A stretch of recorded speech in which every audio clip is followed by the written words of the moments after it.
tes disent que je ressens. Tes bienfaits sont trop grands. Du fond de mon âme coule de larmes qui traduisent mes silences. Comment tes disent que je ressens. Tes bienfaits sont trop grands. Du fond de mon âme coule de larmes qui traduisent mes silences. Que ma vie soit une fleur, un parfum pour toi, Seigneur. Que ma vie soit une fleur, un parfum de bonne odeur. Devant toi je me repens, fais de moi ce que tu voudras. Devant toi je me repens, fais de moi ce que tu voudras.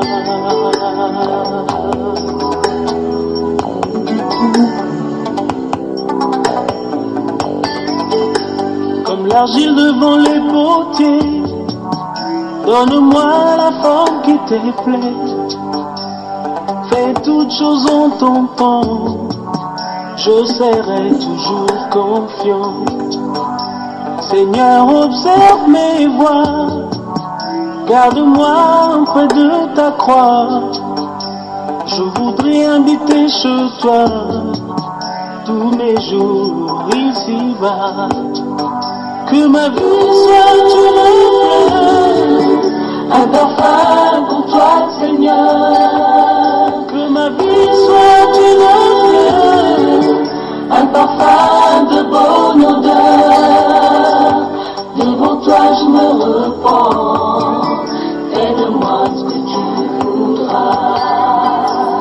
Devant toi je me repens, fais de moi ce que tu voudras.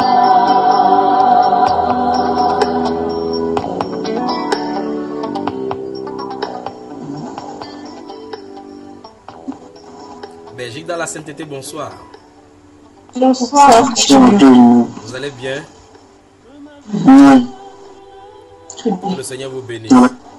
Le frère, bonsoir maintenant et bienvenue. La soeur, ta dame, elle est fatiguée? Là, ça va. Je vous fatigue beaucoup? Ou bien? C'est bon. C'est bon. La soeur Ami, bonsoir. Bonsoir. J'espère que tu n'es pas fatiguée ce soir encore. Non, pas du tout. Non. La soeur Reine, bonsoir. Bien positionnée, la soeur Reine. Bonsoir mon frère, oui. En position. En position. La soeur Suzanne Clodon, bonsoir. Bonsoir mon frère, bonsoir. Ça va, tu n'es pas fatigué, n'est-ce pas? Non, ça va mon frère, merci. Dans quelques minutes, il sera minuit, je crois bien chez vous. Et minuit également ici, n'est-ce pas? Ouais. Voilà. Vous permettez qu'on travaille vraiment ce soir encore? Ouais. C'est bon. Le frère Yves, comme il a dit qu'il était allongé dans le lit, c'est sûr qu'il a dû dormir maintenant cette fois-ci, parce que depuis il ne fait même plus signe là. Le frère Yves, tu es là? Ou bien madame a dit que soit tu vas seulement m'adorer aujourd'hui. Que le Seigneur le bénisse. Alors que le Seigneur vous bénisse, que le Seigneur vous bénisse. Nous allons aborder le thème du parfum. Je crois que quelqu'un, c'était la soeur. Ah, la soeur Christiane. Je ne t'ai pas dit bonsoir encore. Bonsoir. Mais tu sais que même si tu ne dis pas bonsoir là directement comme ça, qu'il dit aux autres, j'étais toujours à cœur, n'est-ce pas?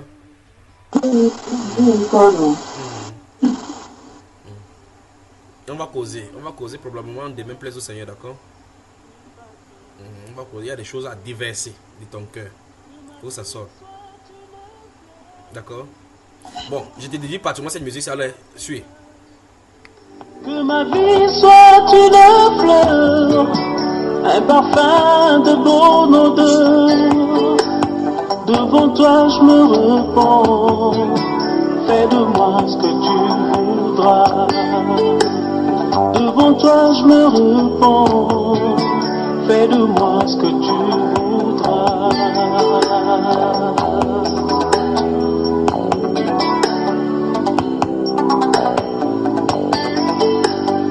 L'argile devant les potiers, donne-moi la forme qui te plaît.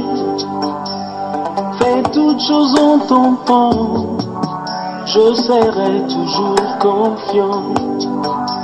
Seigneur, observe mes voies, garde-moi près de ta croix. Je voudrais habiter chez toi tous mes jours ici-bas. Que ma vie soit une fleur, un parfum pour toi, Seigneur. Que ma vie soit une fleur, un parfum de bonne odeur. Devant toi je me repens, fais-de-moi ce que tu voudras. Devant toi je me repens, fais-de-moi ce que tu voudras.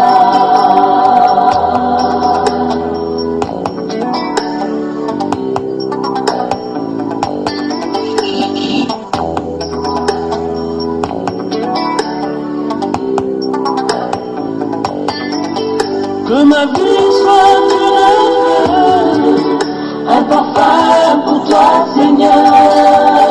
Que ma vie soit une fleur, un parfum de bonne odeur. Devant toi je me repens, fais-de-moi ce que tu voudras. Devant toi je me repens, fais-de-moi ce que tu voudras. Devant toi je me repens, fais-de-moi ce que tu voudras. Devant toi je me repens, fais-de-moi ce que tu voudras. Devant toi je me repens. La sœur Christiane, n'est-ce pas l'expression de ton état de cœur maintenant, dans ce moment-ci?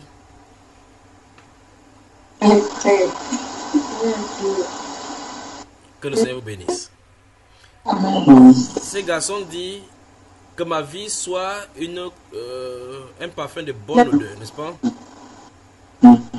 Et déjà, parfum, c'est le titre de cette chanson.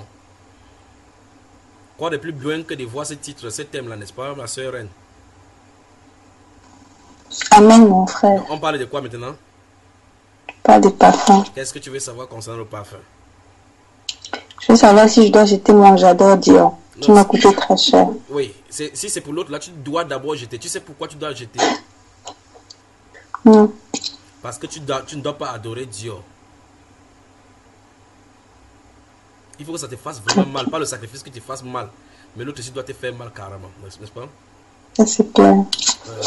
Bon, maintenant, entrons en plein dans le parfum, dans la notion du parfum. Donc, on va voir le parfum. Et on pourra toucher l'huile et autres, toutes ces choses-là, tous ces instruments. D'accord?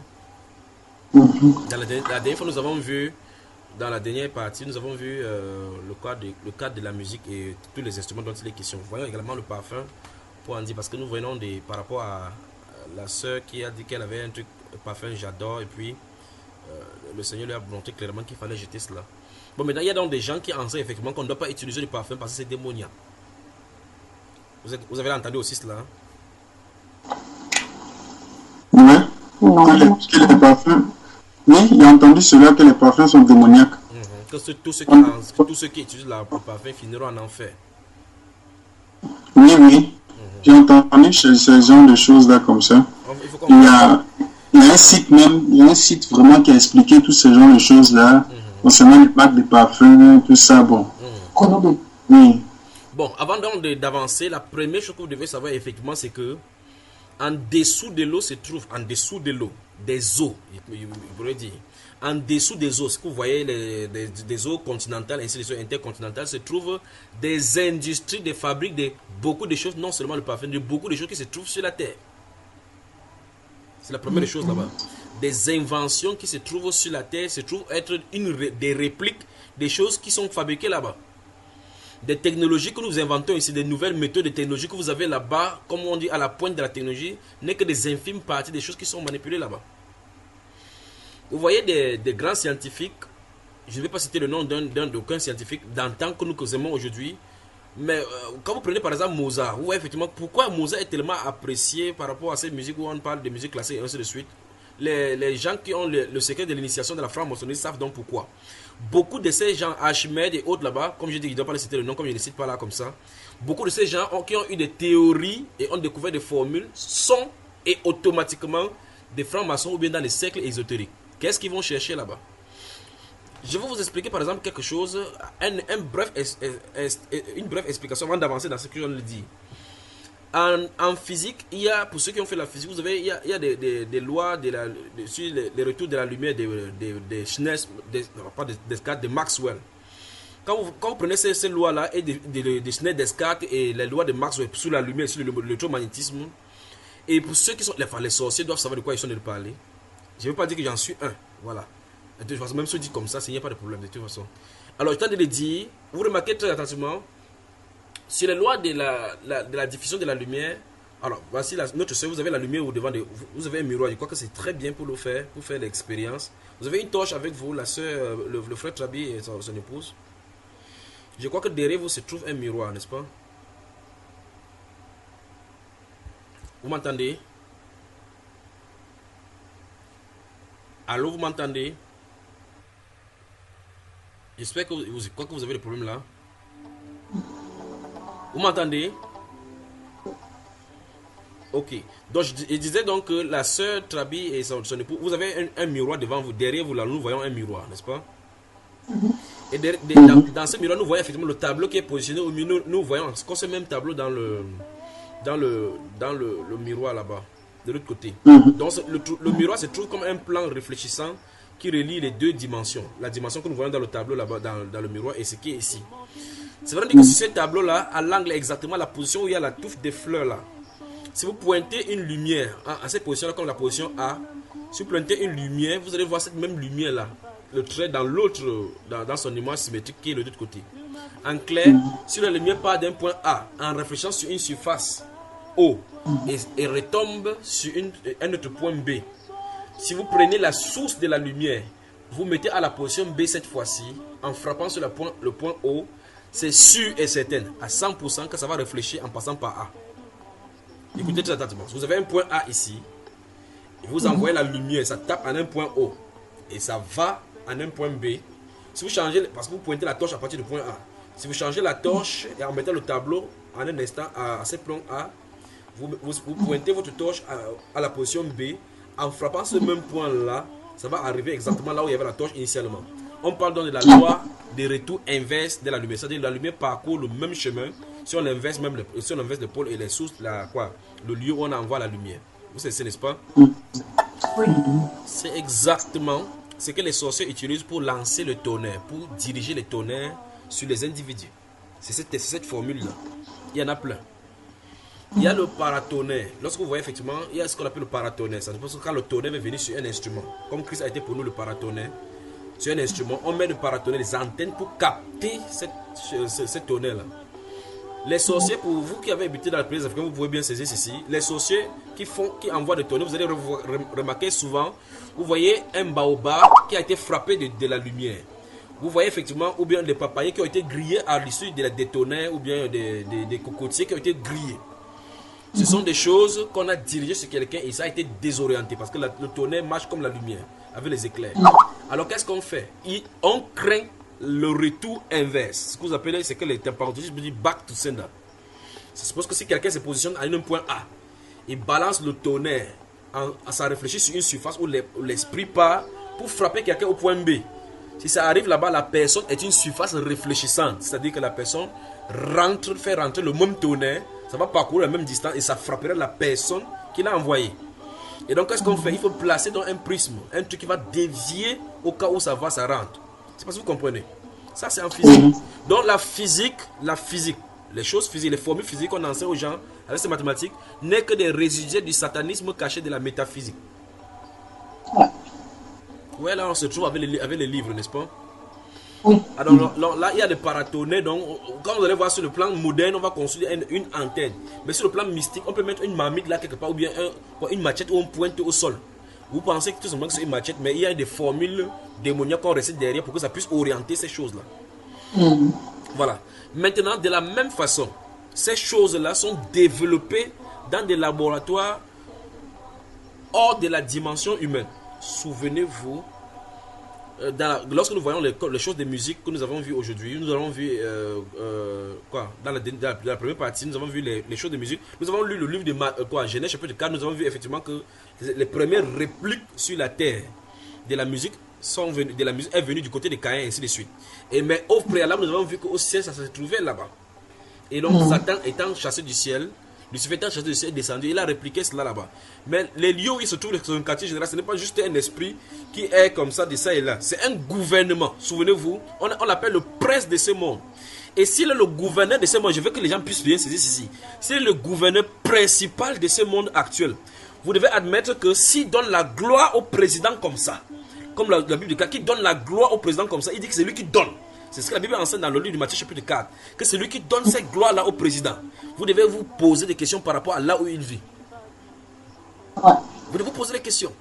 Ok, s'il donne cette dimension de gloire à Barack Obama, à Saddam Hussein, à comment s'appelle Vladimir Poutine, à Yasser Arafat, tous les grands présidents de ce monde-ci, et qu'ils ont cette gloire là où les hommes, quand on regarde, ça séduit tellement, où on aimerait être à côté du président. On devait poser la question, chez Satan, ça sera comment? Donc il a un monde à lui qui est parallèle à celui-ci, et donc il fait des répliques pour pouvoir revenir ici. Il a le droit de faire passer son monde à lui. On dit c'est lui le prince de ce monde-ci. Je ne sais pas si vous comprenez.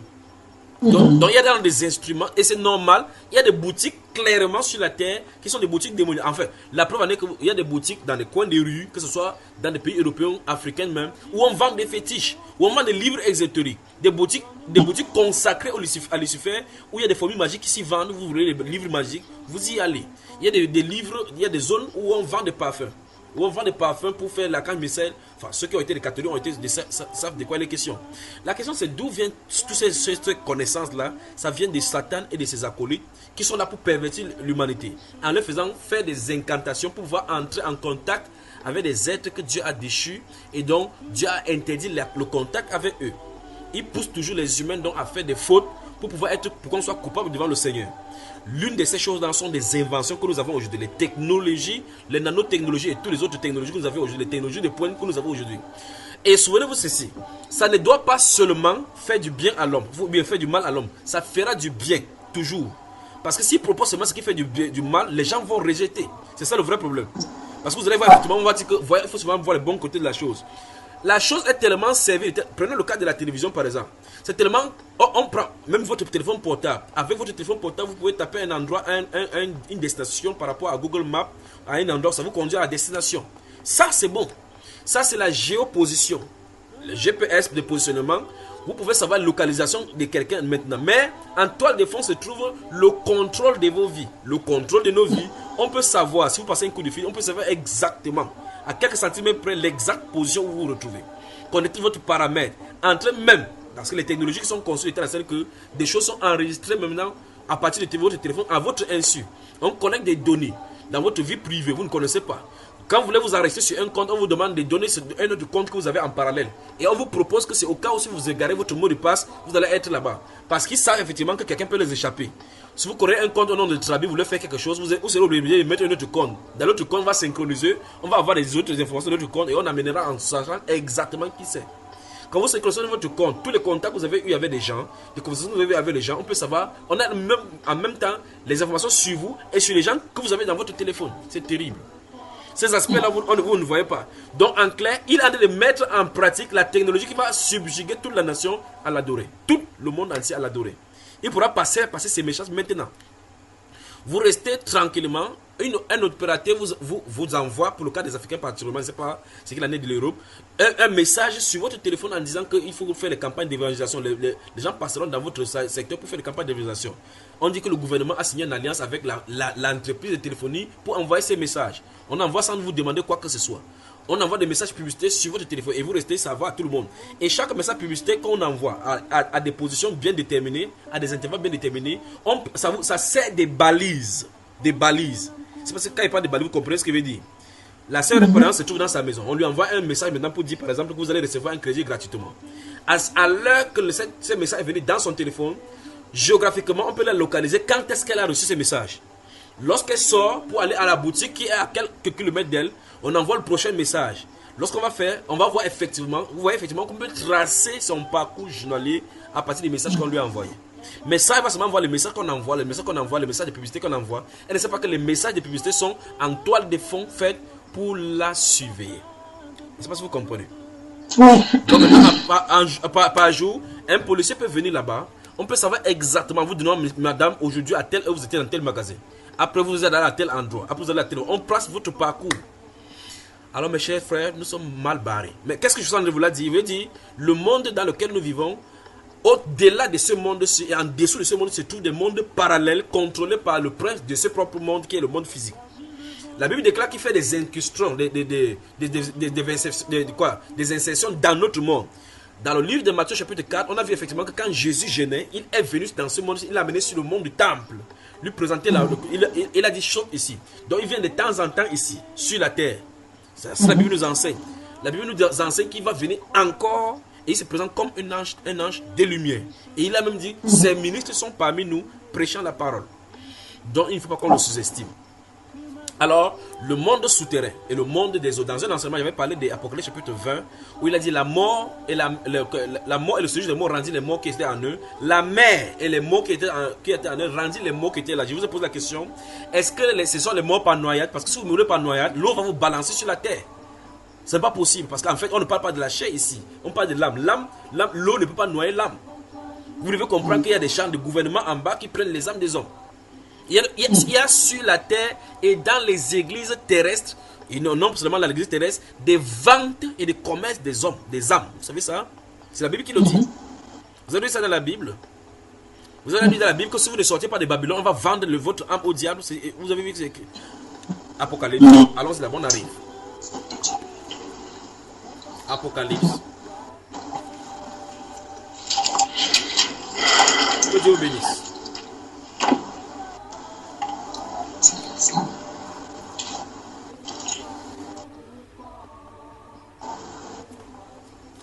Apocalypse chapitre 18.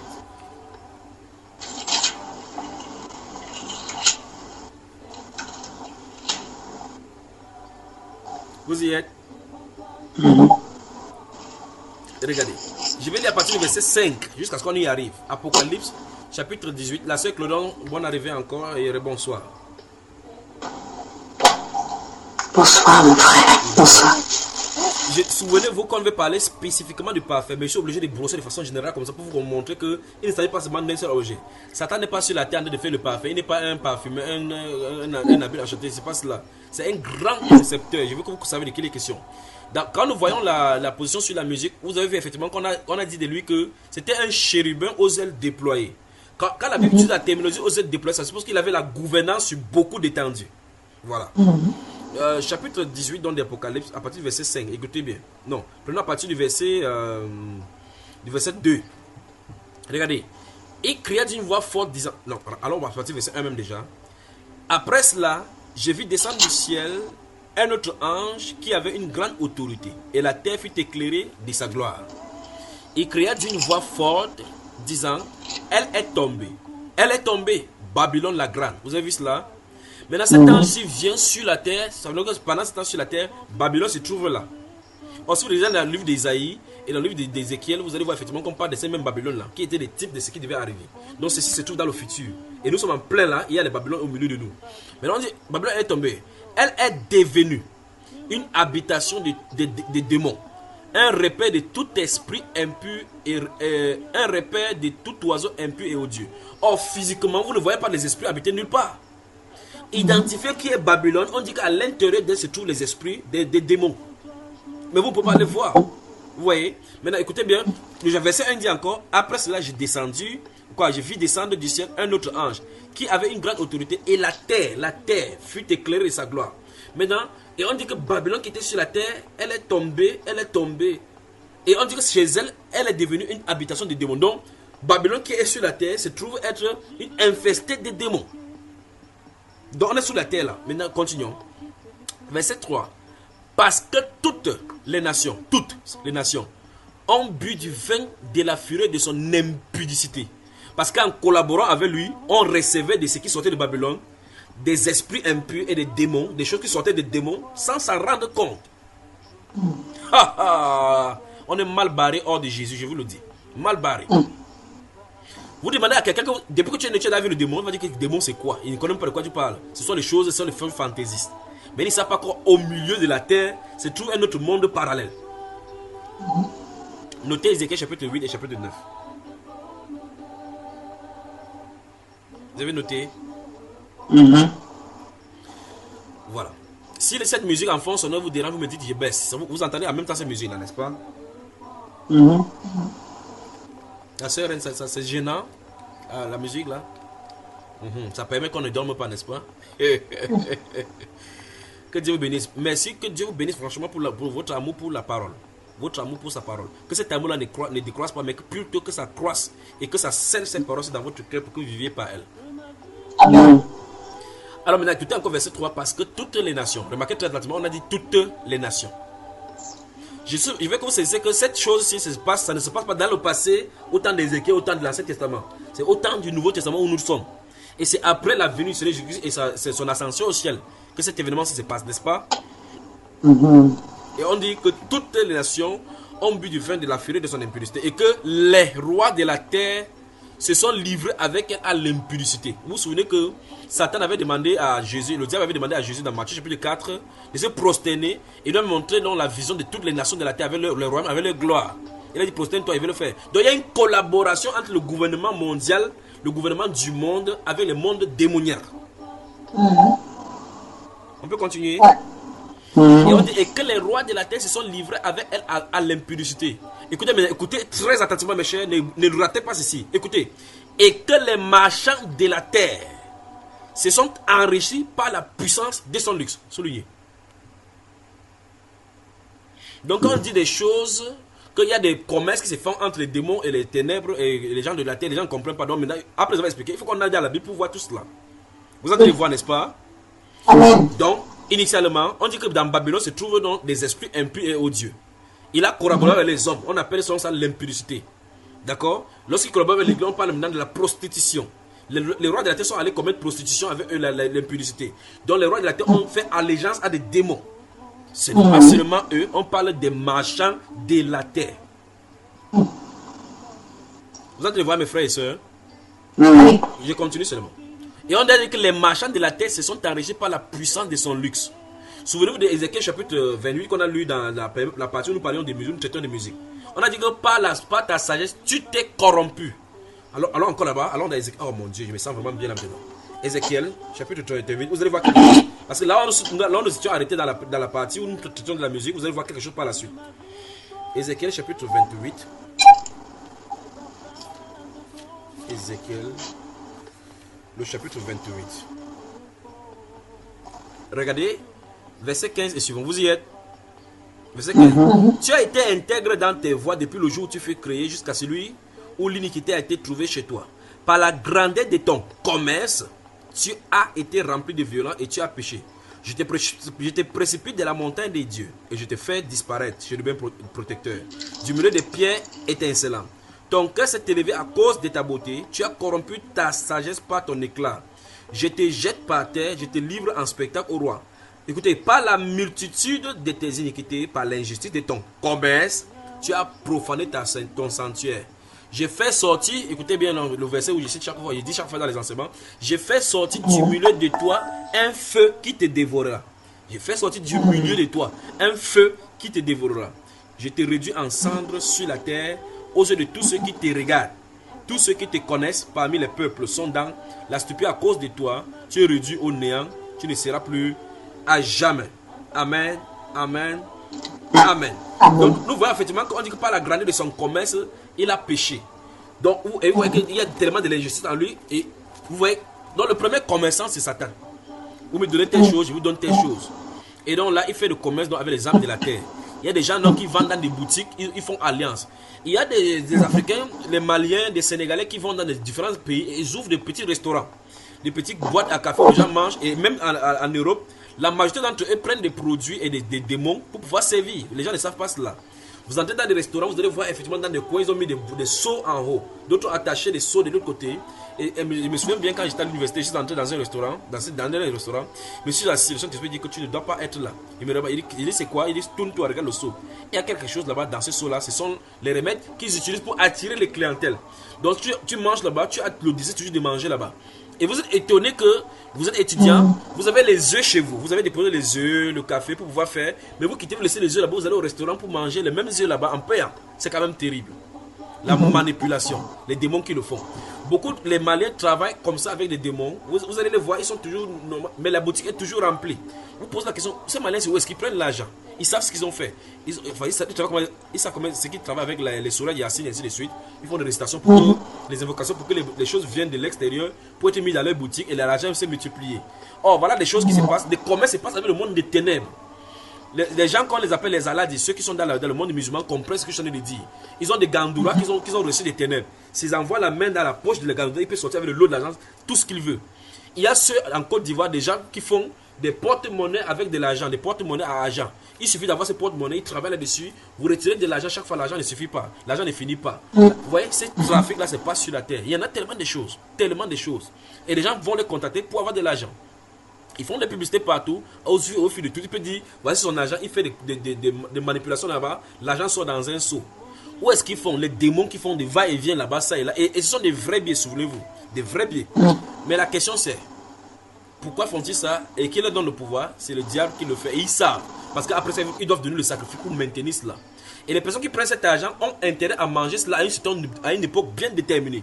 S'ils ne le font pas, ils ne respectent pas les clauses, c'est leur vie qui en paye. Parce qu'il n'y a rien qui se gagne sur le soleil. Comme ça, si on transgresse les alliances normales que Dieu a établies, les lois naturelles, il y aura des sanctions. Et qu'est-ce que Satan fait? Il fait comme ça pour maintenir les âmes des gens dans les captivités. Donc toute âme qui est assoiffée d'argent, qui est dans la cupidité, tombera sous le coup de ces gens-ci. On arrive. Souvenez-vous, je vais de loin pour amener au niveau du thème du parfum ce soir. Amen. Que Dieu vous bénisse. D'accord? Amen. J'espère qu'on n'est pas fatigué. Non. Ah, c'est bon. Délicieux. Ok. Ça me rassure parce qu'il ne voulait pas voir quelqu'un dormir. Quand ces choses sont développées comme ça, donc il faut que nous veillons à sur nos voies parce que tout ce que nous faisons sur la terre, nous devons savoir que nous sommes contrôlés. Et autour de nous, dans les bus, dans les avions, vous montez dans les avions avec quelqu'un qui est peut-être dans la franc-maçonnerie et qu'il a fait son initiation, peut-être il a raté l'initiation, on doit le punir ce jour-là, il vous envoie dans le champ, vous mourrez ensemble. Satan fait d'une pierre plusieurs coups. Vous allez dans les supermarchés, vous ne savez pas avec qui vous sert. Dans les bus en transport en commun, vous ne savez pas qui vous dirige. Dans vos centres de formation, que ce soit dans les écoles, ainsi de suite, nonobstant les endroits où vous vous trouvez, des gens qui vous contrôlent, vous ne savez pas qui sont ces gens-là. Hormis les gens de la terre qui ont les enveloppes humaines comme ça, pas tous ceux qui ont les enveloppes humaines sont des humains parmi nous. Il y a des démons venus en chair. Quand le Seigneur Jésus est né, l'apôtre Pierre est né, les autres sont nés, Jean-Baptiste est né, ainsi en est-il de Judas Iscariote qui était né au milieu, mais c'était le fils de perdition. Beaucoup de généraux de la guerre, des Vatangais, que vous avez, les présidents Vatangais, sont des fils de démons. Des démoniaques qui viennent pour développer certaines choses de pointe, pour pouvoir manifester la gloire de Satan. Parce que comme vous priez que notre Père qui est au ciel, que ton règne vienne, ainsi eux ils prient également que Satan manifeste, Lucifer manifeste son règne ici sur la terre. Ils font également le notre Père, et leur Père c'est Lucifer. On continue là mes soeurs. Ah oui, go on. Voilà, écoutez encore la dernière partie. Et que nous sommes au verset 3. Et que les rois de la terre se sont livrés avec elle à l'impudicité. Et que les marchands de la terre se sont enrichis par la puissance de son luxe. Vous voyez que les marchands de la terre se sont enrichis à cause du luxe de ces messieurs-là, de Babylone la Grande. Et en plus de ça, il est dit que c'est le commerce qu'ils font, les marchands de la terre. Maintenant, on continue. Et j'entendis du ciel une autre voix qui disait: sortez du milieu d'elle, mon peuple. Donc nous voyons effectivement que au milieu de Babylone se trouve aussi le peuple de Dieu. Donc le peuple de Dieu se trouve incrusté dans la Babylone. Et donc maintenant ça veut dire que dans notre ère que nous vivons, puisque nous avons identifié que cet Apocalypse chapitre 18, on a parlé d'un événement qui sont après Jésus, venue de Jésus. Et donc ça veut dire que il se pourrait que nous soyons dans Babylone sans s'en rendre compte, n'est-ce pas? Ça veut dire qu'il faut qu'on sache qui est Babylone, de quoi est-ce que la Bible appelle par Babylone, et quelles sont ces choses-là, comment il faut en sortir. Parce que si vous ne venez pas Babylone physiquement, vous êtes spirituellement, donc il faut en sortir spirituellement. Et si vous êtes physiquement et spirituellement, vous devez en sortir physiquement et spirituellement. D'accord? Alors, tout ce que nous voulons voir ce soir, c'est nous voyons cette pensée de Babylone et toutes ces actions qu'il fait au milieu des hommes. Et l'une de ces actions-là, c'est le parfait. On va examiner à la parole de Dieu, ce qui vient de lui et comment il faut faire pour en sortir. Que Dieu vous bénisse, peuple de Dieu, que Dieu vous bénisse. Berger de la sainteté, bonsoir. Voilà. Verset 4. Et j'entendis du ciel une autre voix qui disait: sortez du milieu d'elle, mon peuple, afin que vous ne participiez point à ses péchés. Donc ça veut dire que tout ce que Babylone fait, c'est comment? C'est le péché. Et Dieu ne veut pas que son peuple participe à cela. Ah frère, nous vivons des sales moments. Nous vivons vraiment des sales moments. Il ne faut pas qu'on prenne part, comme la Bible déclare dans Éphésiens chapitre 5, qu'on prenne point part aux œuvres infructueuses des ténèbres. Voilà. Maintenant, la Bible déclare: afin que ne preniez point part à ces péchés, et que vous n'ayez point de part à ces fléaux. Parce qu'il y a les fléaux qui sont réservés aux péchés correspondant à Babylone. Donc si quelqu'un il va avoir part à ces fléaux. Maintenant, verset 5, car ces péchés se sont accumulés jusqu'au ciel. Donc Dieu lui a laissé le libre arbitre sur la terre. Il a fait, il commettait le péché. C'est comme s'il a le libre, il se croit mettre la reine. Si vous lisez le livre dans le livre d'Ésaïe chapitre 21 oui, dans le livre d'Ésaïe, pratiquement Ésaïe chapitre 21 et Jérémie chapitre 50, parlant de ces mêmes Ézéchiel, de ces mêmes Babylone. Vous savez, c'est tellement plein à moi où je vais parler toujours vite. Si je vais vite, veuillez me retenir, d'accord? Vous faites seulement comme ça. Donc, je t'en ai dit, cette même chose, si c'est réitéré dans le livre d'Ésaïe chapitre 21, Ézéchiel, Jérémie chapitre 50, Babylone.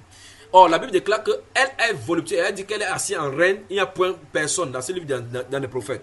Et la Bible déclare que ses péchés sont accumulés jusqu'au ciel et Dieu s'est souvenu de ses iniquités. Comme si Dieu avait oublié.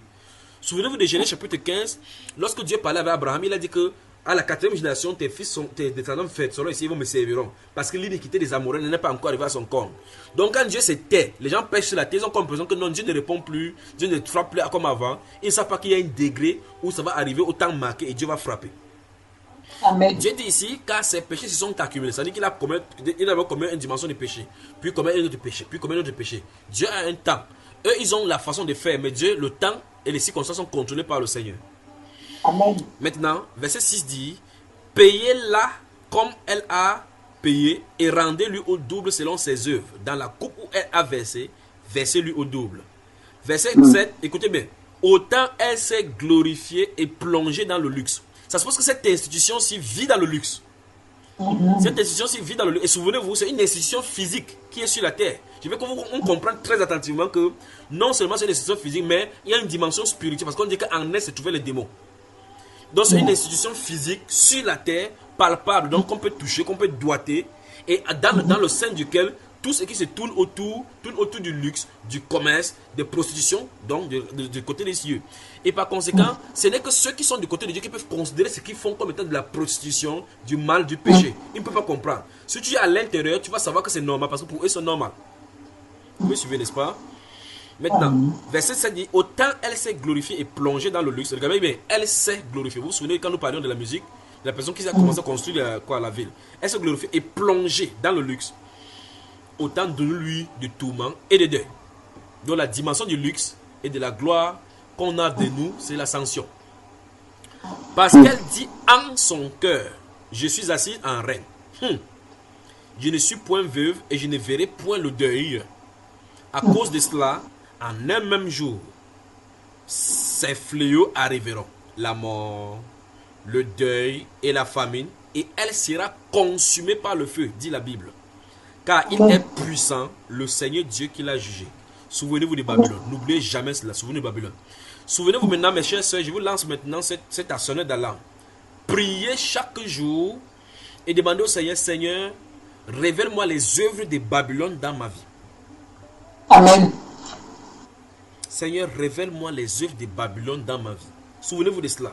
Souvenez-vous de cela. Il ne faut pas qu'il y ait des traces de Babylone dans votre marche chrétienne. Il ne faudrait pas que vous participiez d'une façon ou d'une autre, de près ou de loin, à Babylone.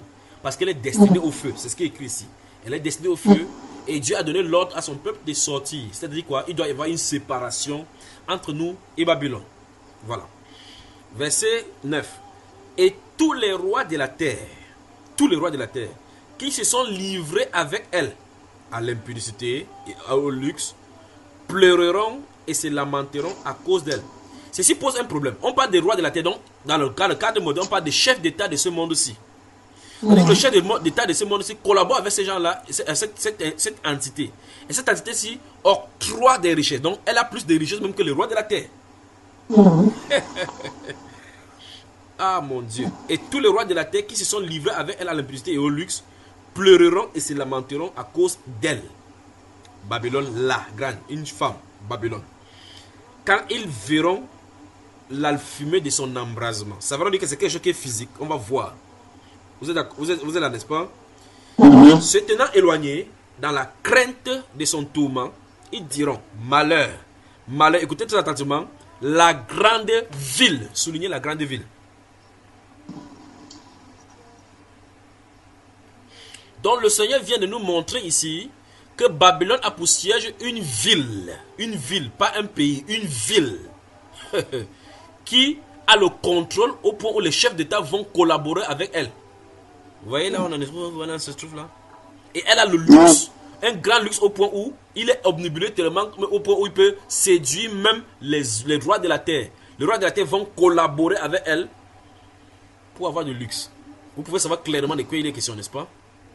Vous pouvez savoir clairement de quelle ville il est question. Écoutez bien. Malheur, la grande ville, Babylone. La ville puissante. Soulignez la ville puissante. N'allez pas croire que c'est New York, ni Washington. N'allez pas croire que c'est Moscou. Elle n'est pas puissante à cause du fait qu'elle a une grande armée. Que non. Parce qu'elle a une puissance démoniaque. Parce que c'est le contrôle des spirituels qui contrôle la chair. C'est le domaine spirituel qui contrôle le domaine de la chair, le domaine du matériel. Donc, plus la personne est puissante dans l'esprit, plus il pourra avoir le contrôle sur les gens. Vous voyez? C'est pas Rome. Comment, ma soeur? C'est pas Rome, le pape. Tu poses la question, mais tu réponds, ma soeur. Je n'ai pas posé de questions. Je suis dans les listes seulement. Non. Elle demande si c'est pas Rome. Oui, voilà, c'est pas ma question. Le Père a écrit Fatima. Donc, se tenant, verset 10 encore, se tenant éloigné dans la crainte de son tourment, ils diront malheur, la grande ville, Babylone, la ville puissante, en une seule heure est venu ton jugement. Écoutez bien, très attentivement. Et les marchands de la terre pleureront pleurent et sont dans le deuil à cause d'elle. Parce que personne n'achète plus leur cargaison. Donc, pendant qu'on est sur la terre, cette institution-là fait des commerces parallèles qu'on ne sait pas, en présentant une autre face. La mafia. Verset 12. Cargaison d'or, d'argent, des pierres précieuses, des perles. Allez essayer de faire des recherches pour savoir où la grande partie des pierres précieuses, sinon la majorité de ce monde se trouve. Entre les mains de qui? Quand vous allez voir toutes ces choses-là, vous allez voir que votre Bible est digne de confiance et digne d'être suivie. Et notre Dieu est grand et glorieux. Amen. Des pierres précieuses, des perles, des fins lins, des pourpres, des soies, des calates, de toute espèce de bois, des senteurs, de toute espèce d'objets d'ivoire, de toute espèce d'objets en bois très précieux, en airain, en fer et en marbre, des cinnamons, d'aromates, des parfums. Vous pouvez noter le verset 13 déjà. La sœur Christiane, veuille fermer ton micro. Bienvenue encore. Des cinnamons, d'aromates, des parfums, des myrrhes, d'encens, des vins, d'huile, des fines farines, des blés, des bœufs, des brebis, des chevaux, des chats. Écoutez. Le dernier volet dit quoi? Les âmes des hommes. Des âmes des hommes. Donc, à l'intérieur de cette étude, c'est fait même le trafic même des âmes des hommes. C'est là où je voulais vous conduire. C'est terrible, pas vrai? Verset 14. Notez bien le verset 13 et la dernière partie du verset 14. Le corps des âmes des hommes. Le corps et d'âme d'homme. Corps et d'âme d'homme. Donc, non seulement le corps de l'homme, des hommes, se trouve là-bas dedans. Donc, il y a la momification qui se trouve là-bas, le corps des hommes. Puis, il y a leur âme qui est vendue. Ah, mon Dieu. Oh, mon Dieu. Verset 14. Les fruits que désirait ton âme sont allés loin de toi, et toutes les choses délicates et magnifiques sont perdues pour toi, et tu ne les retrouveras plus. Les marchands de ces choses qui se sont enrichis par elles se tiendront éloignés dans la crainte de son tourment. Ils pleureront et seront dans le deuil et diront malheur. Écoutez bien, la grande ville qui étaient vêtus de fin lin et de poupes de calates, et de parées d'or, de pierres précieuses et de perles.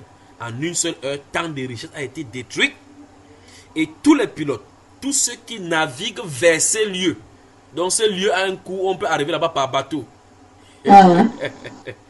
Par bateau, par les marins et tous ceux qui exploitent la mer se tenaient éloignés. Et il s'écria en voyant la fumée de son embrasement, quelle ville était semblable à la grande ville. Et ils jetaient de la poussière sur leurs têtes et ils pleuraient et ils étaient dans le deuil. Ils criaient en disant malheur, malheur, la grande ville où se sont enrichis, écoutez bien, où se sont enrichis par son opulence tous ceux qui ont des navires. Vous voyez, quand la Bible dit des choses comme ça, il faut qu'on fasse des recherches. Tous ceux qui ont des navires sur la mer, en une seule heure, a été détruit. Amen.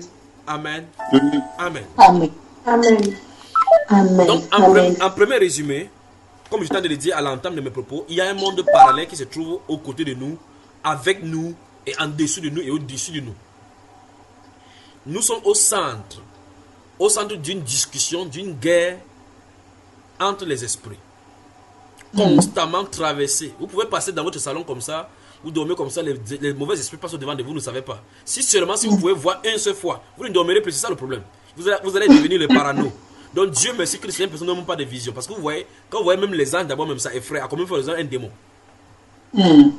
Donc il faut rendre grâce à Dieu le fait qu'il ferme nos yeux pour que nous ne voyons pas ces choses. Vous passez en route comme ça, vous entrez dans une voiture, vous entrez avec le démon, vous conduisez, vous parlez ensemble. Ils sont aussi là ensemble au milieu de vous. Mais comme vous ne voyez pas, vous n'êtes pas dérangé. Mais si vous voyez déjà un démon, vous allez dormir comme ça, même si c'est l'ombre qui passe, vous allez savoir que c'est un démon. Donc Dieu merci qu'on ne voit pas. Mais on collabore ensemble dans le même sillage, dans la même dimension. Vous y êtes? Donc, maintenant je vais continuer. Dans ce chapitre 18 de Matthieu, d'Apocalypse, on a vu carrément qu'il y a une entité qu'on appelle Babylone dans laquelle il y a des trafics d'âmes d'hommes. Il y a des commerçants qui collaborent avec lui. Et la plus grande, c'est que dans cette institution qui se trouve sur la terre, il y a une collaboration entre eux et le monde spirituel des démons. Bien plus maintenant, il y a le trafic d'âmes d'hommes. Souvenez-vous, dans le livre de 2 Timothée chapitre 3 et 1 Timothée chapitre 3 et chapitre 4, la Bible déclare qu'il y a des gens qui vont venir avec des doctrines des démons. Ils vont enseigner les doctrines des démons. Donc les démons viennent sur le plan humain dans des prédicateurs pour enseigner des choses, des enseignements démoniaques. Et le but, ce sera de faire quoi? D'amener les âmes vers eux. Pas vrai, frères et sœurs? C'est ça. C'est ça. Les commerçants, donc, les commerçants, et là on pose la question. Si nous lisons Actes des Apôtres chapitre 16, lorsque l'apôtre Paul, au verset 16, quand il a délivré cette femme qui avait cet esprit de python, le verset 17 et suivant disent que les maîtres, regardez bien l'esprit, les maîtres de cette servante-là, voyant la perte de ce gain-là, parce qu'ils voyaient que le commerce était terminé, pas vrai? Ils voyaient que le commerce était terminé, ils ne pouvaient pas avoir de l'argent. Ils voyaient que le commerce était terminé, ils ont mis la main sur Paul, ils ont soudoyé les gens pour qu'on se lève contre eux. Maintenant, la question, c'est tous ceux qui passaient par cette femme pour avoir la connaissance par rapport à leur futur ou quoi que ce soit. Ils avaient effectivement la connaissance exacte. Ils avaient des révélations par rapport à leur vie. Mais en toile de fond, qui les parlait? Les démons. Quand les démons leur parlent et qu'ils acceptent cela, qu'est-ce que devient leur propre vie spirituelle et leur âme? Souillé. Leur âme devient souillée. Lorsque vous allez chez le marabout vous dit par exemple, allez apporter les larmes des chiens, les dents d'une mort, les yeux d'une poule marron, et on fait des concoctions, et puis les gens, ils font des incantations en parlant en langue. Vous m'entendez là? Oui. Voilà. Quand on fait ces concoctions là, il part dans les champs, il part chercher des produits. Quand il vient, est-ce que vous savez quelle porte ça s'ouvre et à quelle dimension dont notre âme est infestée? Non. La collaboration de la Bible, de l'homme avec les démons, dit la Bible dans le livre de Lévitique chapitre 19, le verset 6, le verset 31 et Lévitique chapitre 20, verset 6, parle, la Bible déclare que si on se procède avec les esprits, on va se souiller avec eux, se souiller avec eux. Donc les âmes sont souillées, entachées.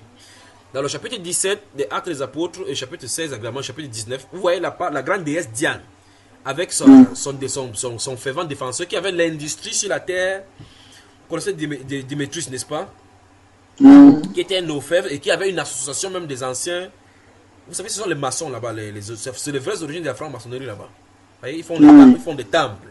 Ils font le temple, ils ont des mystères. Il y a des gens là-bas, des mystères. Mais il fallait que ces choses viennent les challenger pour qu'ils disent qu'en fait, c'est la temple de la grande déesse que tout le monde révère. Or, maintenant, dans ce temps-là, on dit que l'Asie et tout le monde révère cette personne. Donc, dans l'adoration quotidienne, les gens adorent un esprit, ça rend compte. Les gens qui travaillent dans cette industrie, dans cette association, servaient qui? La grande déesse, la Diane Artémis, la Diane des Éphésiens, n'est-ce pas? Donc, ça veut dire que quelqu'un sortait tranquillement, il partait au travail, et son travail consistait par exemple à s'asseoir dans une boutique, vendre les statues de Diane, vendre des choses et des accessoires qui s'y trouvent. Cette boutique-là était démoniaque parce que les esprits étaient derrière pour pousser cette personne à s'enrichir en vendant les esprits aux gens et des choses d'un autre monde aux gens pour maintenir sa propre famille. Vous voyez là où les êtres humains, ils sont dans la Bible depuis pour amener l'affaire des parfums et les autres dont on parle. Parce qu'on parle aux gens, les gens ne comprennent pas. Que non, vous voyez les Satan partout. C'est dans la Bible ça se trouve. Et ça n'a pas commencé aujourd'hui. Comme nous sommes en train de voir, pas vrai? Alors donc, quand Démétrius forme l'association, et nous voyons effectivement que dans ce livre des Actes des Apôtres, des associations étaient tellement fondées au point où toute la vie s'est levée pour défendre Diane, la Diane des Éphésiens, qui est révérée dans tout le monde entier. Ça veut dire que tout le monde était d'accord, on la servait. Et là, voici maintenant en plein Babylone. Là, voici encore qui est là. Elle n'a pas quitté. Une nation change-t-elle son Dieu? Que non.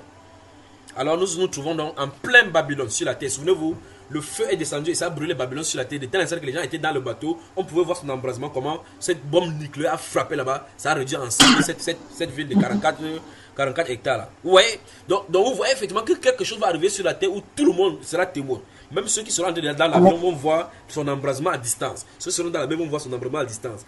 Et maintenant, comme c'est elle qui contrôle tous les banques, presque tous les banques et même le FMI près d'elle, vous voyez effectivement qu'on sera fini maintenant avec la crise sur la terre. Maintenant, et les marchands, il dit bien, c'est l'aspect des marchands qui veut qu'on examine ce soir pour avancer. On dit que le marchand collaborait avec elle. Et en elle se trouvaient des esprits. En elle se trouvaient des esprits. Tout esprit, et même des oiseaux odieux. Alors, quel est le rôle de ces démons? C'est de répliquer aux marchands. Parce qu'on a dit marchands. On a cité les différents styles de marchands là-bas, des brebis et autres, des cinnamons et autres, des parfums, des bridges. On a signé des parfums, on a signé des bijoux, quoi, de l'argent et or. Donc, ça veut dire que les marchands sur la terre qui vont, la majorité sont en collaboration avec les démons. Ça veut dire qu'ils reçoivent des instructions claires d'ouvrir les boutiques et de vendre certaines choses. La question maintenant, c'est quand les pasteurs vont, par exemple, au Bénin et autres, en Inde, en Égypte, chercher des bagues, les talismans qui sont travaillés. Quand on dit c'est travaillé, ça suppose qu'on a magnétisé. Et magnétiser, c'est une autre façon, plus pour ne pas gâter la sensibilité ou bien heurter la sensibilité, de pour dire qu'on a mis des puissances démoniaques dedans. Donc quand quelqu'un dit que ma bague est travaillée, il veut dire que c'était une possession démoniaque. Alors ça peut manipuler les gens. Et des gens ont, pour ceux qui font des restaurants, il y a des gens qui font des restaurants, on leur donne des instructions. Pendant que vous préparez, vous devez pisser vous devez mettre des urines. Et beaucoup de personnes mangent dans les restaurants, ça se rend compte que d'autres personnes mangent des pipis dans des nourritures. D'autres personnes coupent leur sang, après avoir fait ça, ils mettent le sang dans des nourritures où on mange. C'est terrible, frère, c'est terrible. Et on les sait. Je ne sais pas si on se comprend, on est mal barré. C'est là pour cela que la Bible déclare que tout ce qu'on achète sur le marché, on doit prier pour consacrer cela au Seigneur d'abord. D'accord, frère? On arrive. Donc maintenant, on se retrouve au niveau où on a convenu et on a vu clairement dans la Bible que des marchands de la terre collaborent avec les démons et vont là-bas faire des navettes pour pouvoir s'enrichir. L'un des moyens les plus glorieux, les plus bons, c'est pas au travers donc de parfums. L'un des moyens les plus... Parce que des parfums attirent facilement les esprits. Vous comprenez ce que vous avez dit, n'est-ce pas? Un parfum qui travaille avec les incantations, un homme peut vous saluer, mes chers sœurs, il peut vous saluer avec son parfum, il va chez lui, vous le suivez. Avec le parfum. C'est ça. Donc quelqu'un peut vous dire, je ne peux pas, l'homme ne peut rien me faire. Il passe à côté de vous. Son parfum vous attire au point où vous commencez à le suivre comme un chien. C'est ça. Son parfum. Alors, mon frère me fait délivrer des parfums. Il faut une délivrance pour moi pour les parfums. Non, je n'ai pas dit que les parfums sont démoniaques. C'est pas ce que ça veut dire. J'ai voulu vous faire comprendre pour qu'on puisse bien saisir que en fait, ces instruments-là sont des moyens par excellence pour eux de travailler au travers de nous. C'est l'un des moyens parce que des parfums, vous allez même chez les marauds, vous allez voir effectivement qu'ils brûlent le parfum dans le feu. D'autres encore, avec le parfum, après être lavés. Parce que ces parfums-là vont amener les esprits. Ceux qui travaillent dans l'église catholique, on donne le parfum, dit que le parfum de Saint-Michel et l'Archange, c'est ce qu'on leur dit que c'est Saint-Michel et l'Archange est aussi tranquillement là-bas. Ce sont des parfums démoniaques. Et ce sont des parfums qui, dans leur environnement, ça va leur donner des relèves. Ils vont croire effectivement qu'en réalité, ils ont des solutions. En réalité, ça invite davantage des démons dans leur vie, ils ne se rendent pas compte. Ça expose les âmes. En fait, on a dit qu'on a trouvé chez elles les âmes et des corps des hommes. Ils s'incrustent des démons. Les démons entrent véritablement bien. Et quand ils entrent, ils disent aux autres démons qui étaient là-bas que calme-toi d'abord pour qu'ils croient qu'on n'est pas là. Ils sont ensemble. C'est un royaume divisé. Donc, aie pitié des prêtres catholiques, de ceux qui sont. Oui. Quelqu'un veut parler? Il peut avancer. Marc chapitre 14.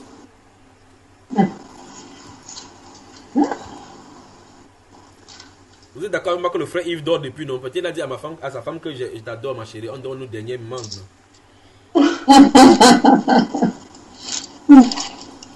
Je vous pose la question, pendant que vous en êtes d'ouvrir Marc au chapitre 14, quand ces choses sont déployées dans la parole, vous voyez dans la parole dérouler, qu'est-ce que vous pensez de ces choses-ci? Il faut beaucoup s'accrocher au Seigneur, que la Bible est vraie. Parce qu'elle n'a pas caché quelque chose à nos yeux, à cet temps de la fin là. Gloire soit rendue à Dieu de ce que le Seigneur envoie ses serviteurs pour que nous comprenions ces choses-là encore plus clairement. Oui, vous voyez donc qu'on a ça dans la Bible clairement écrit. Oui. Bon, maintenant, un chrétien qui ne lit pas la Bible. Oui, ma soeur, tu dis? Mais on lit sans voir. Sans voir, mais c'est là-dedans. On ne venait pas d'écrire, n'est-ce pas? Il n'y a pas un an qui est descendu pour écrire ça maintenant. Bon, maintenant, vous voyez, effectivement, quand on dit ces choses, les chrétiens vont discuter, dire que non, qu'est-ce que le commerce a à voir avec les démons? Vous aimez voir les démons partout. Mais on vient de voir cela maintenant que les commerçants sont démoniaques. C'est ça. Comme vous voyez, par exemple, les grandes chaînes de télévision, laissons les télévisions tranquilles, on va venir pour le cas, les grandes marques d'habits, les grandes marques de parfums. Vous allez dans une boutique, vous voyez quelqu'un a 4 habits. Mais vous vous demandez comment quelqu'un qui a 4 habits dans son lieu de marché, ou bien 5 parfums, comment il peut louer une maison aussi chère comme ça, à des prix exorbitants. Ils vendent tout simplement ces parfums. Qu'est-ce que ces parfums contiennent pour qu'on puisse vendre un truc de parfum peut-être à 5 000 euros? Qu'est-ce que ces parfums? Vous devez vous poser des questions. Vous devez vous poser les bonnes questions. Pourquoi ce parfum-ci va coûter 5 000 euros? 5 000 euros un boîte de parfum. Qu'est-ce que cela a de particulier? Vous devez vous poser des bonnes questions. Vous devez vous poser des bonnes questions. Ah non, c'est Chanel Paris. Ah non, c'est Christian Dior. Christian Dior, c'est quoi? Qui a rendu son nom famous? Comment on dit cela? Famous, c'est quoi? Ça. Cette histoire-ci, c'est quoi? L'histoire des Français-ci.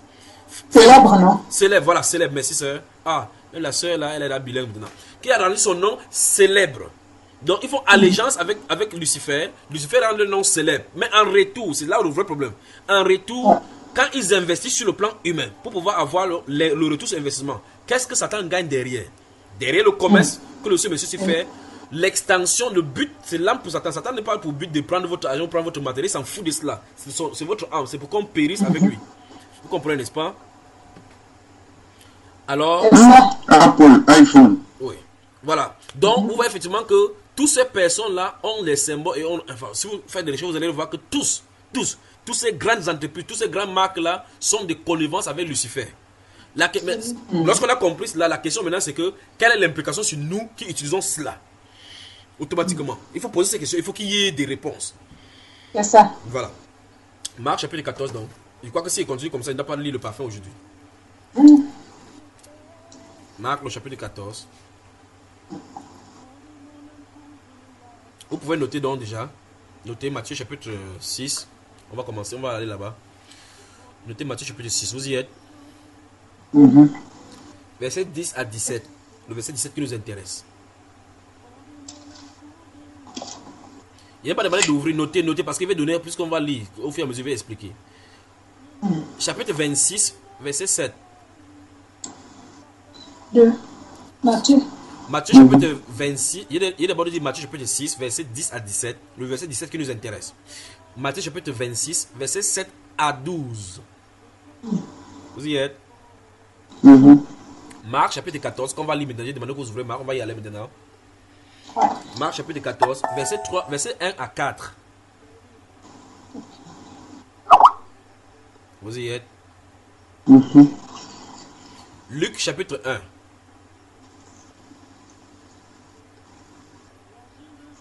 Luc chapitre 1, verset 5 à 11.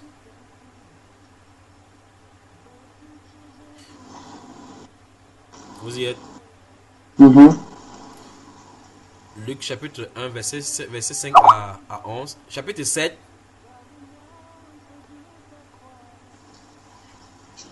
Verset 37 à 46. Vous y êtes? Mhm. Chapitre 23 de Luc toujours. Verset 56.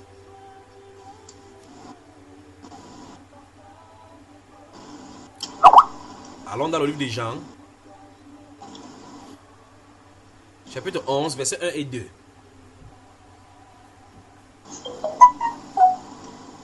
Chapitre 11. La sœur qui en a décrit, quand tu écris maintenant, nous sommes dans l'étape de parfum, dans la deuxième partie, n'est-ce pas? Alors, Jean chapitre 11, verset 1 et 2. Chapitre 12, verset 1 à 7. Jean chapitre 12, verset 1 à 7. Vous y êtes? Mhm. Philippiens, chapitre 4. Vous entourez ces Philippiens-ci.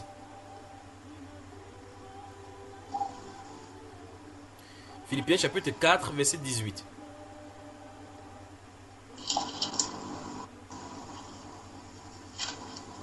Hébreux, chapitre 9, verset 4. Hébreux, chapitre 9, verset 4.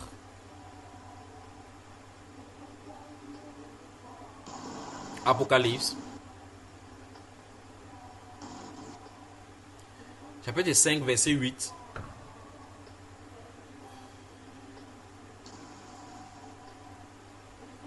Chapitre 8, verset 3. Vous remarquez que je suis allé dans la deuxième partie de la Bible. L'Ancien Testament, je n'en ai pas encore là, n'est-ce pas? Mhm. Chapitre 8, verset 3 et 4. Chapitre 18, verset 13, dont on a lu tout à l'heure, lorsque nous lisions l'histoire de Babylone.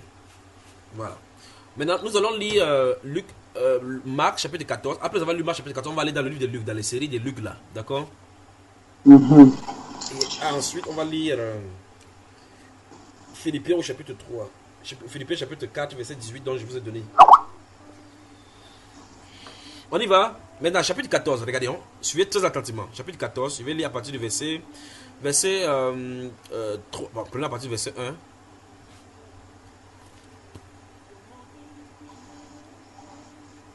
Donc, notez Luc, Marc, chapitre 14, verset 1 au verset 11. C'est là où ça se trouve. C'est ce qu'on va lire. Et puis, il pourra encore vous en donner parce que c'est plein. C'est vraiment plein. Marc, chapitre 14, verset 1 à 11. Maintenant, je lis.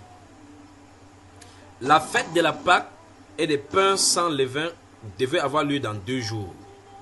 Devait avoir lieu 2 jours après. Les principaux sacrificateurs et les scribes cherchaient les moyens d'arrêter Jésus par ruse et de le faire mourir, car ils disaient que ce ne soit pas pendant la fête, afin qu'il n'y ait pas de tumulte parmi le peuple. Ça, c'est le premier volet. Le deuxième volet, maintenant, où ça nous introduit.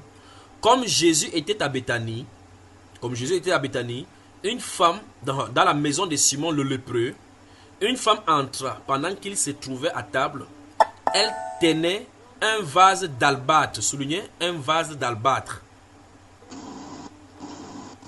Un vase d'albâtre qui renfermait un parfum de nard. Le vase à l'intérieur contenait, renfermait un parfum de nard pur, de grand prix. Et ayant rompu le vase, c'est-à-dire elle a ouvert, elle répandit le parfum sur la tête de Jésus. Souligné.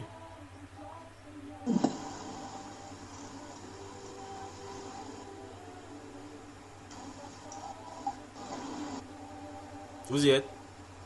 Mhm. Quelques-uns exprimèrent entre eux leur indignation. À quoi bon perdre ce parfum? Donc vous voyez effectivement que le parfum était tellement précieux, où les disciples lui-même, ceux qui étaient là, ont dit que merde! Comment dépenser ce parfum comme ça là? Donc, verser sur la tête de Jésus, ce parfum était pour eux une perte. Nous allons comprendre le pourquoi c'était une perte, était considéré pour eux comme une perte. Écoutez, verset 5. On aurait pu le vendre plus de 300 deniers et les donner aux pauvres et il s'irritait contre cette femme. Vous y êtes? 300 deniers. Il a dit plus de 300 deniers. C'est-à-dire que plus de 10 mois de salaire. C'est ce que la contenance, le prix de ce parfum d'albâtre qui était dans cette parfum de nard là, dans cette boîte d'albâtre. Il dit bien, son prix, ça veut dire que quelqu'un a une contenance comme ceci. Et à l'intérieur, c'est tout le liquide qu'on verse sur la tête de Jésus. Et on taxe le prix à plus de 10 mois de salaire. Plus de 10 mois. Donc, plus de 300 deniers. Parce que 300 deniers, ça fait 10 mois de salaire. Et donc, vous voyez, plus de 10 mois de salaire. Donc, vous pouvez travailler une année pour acheter un petit parfum. La question, c'est, ça veut dire quoi concrètement le parfum? Et quel est l'importance du parfum? Quel est le but? Que signifie le parfum sur le plan spirituel? D'accord? Voilà. Maintenant, continuons ici. Mais Jésus dit, laissez-la. Pourquoi? Nous sommes au verset 6 maintenant. Pourquoi? Vous y avez moi? Mais Jésus dit, laissez-la. Pourquoi lui faites-vous de la peine? Elle a fait une bonne action à mon égard. Soulignez cette phrase. Quelle est la bonne action que la femme a faite? Casser le parfum. Voilà. Rompre et mettre ça sur lui. Voilà. C'est bon.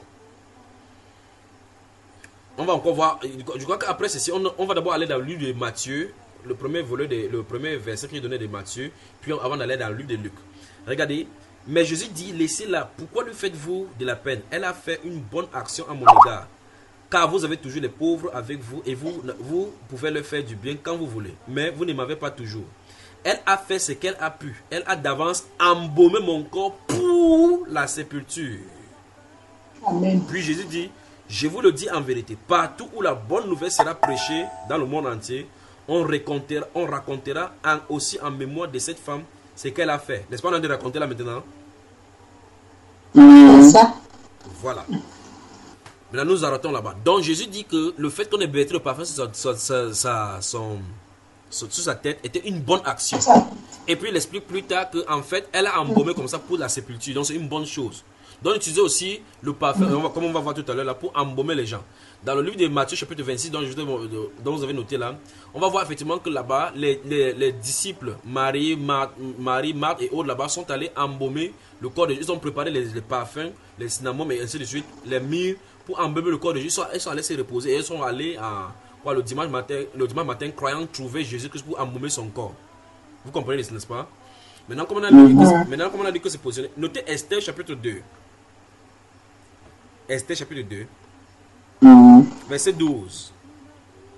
Vous avez noté? 1 Samuel chapitre 8. 1 Samuel chapitre 8. Vous y êtes? Verset 13. 1 Samuel encore chapitre 2 verset 28. Vous y êtes, mes soeurs et frères.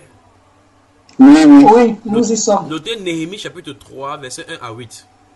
Néhémie chapitre 3 verset 1 à 8.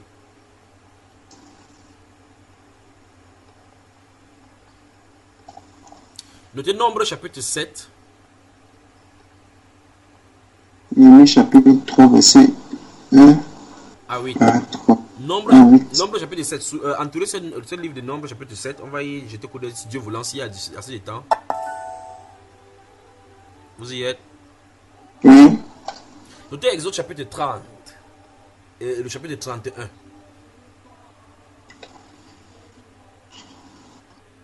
Vous y êtes, mes chers sœurs et frères. Nous y sommes. Notez Lévitique chapitre 16, verset 1 à 13. Lévitique chapitre 16, verset 1 à 13.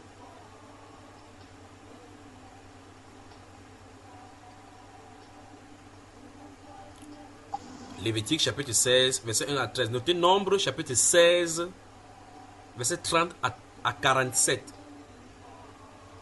Nombre chapitre 16, verset 30 à 47.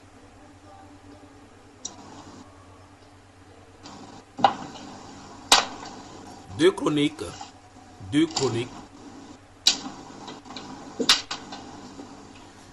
chapitre 16, verset 14 et verset 18. 2 Chroniques chapitre 16, verset 14 et verset 18. Puis le chapitre 34, verset 25.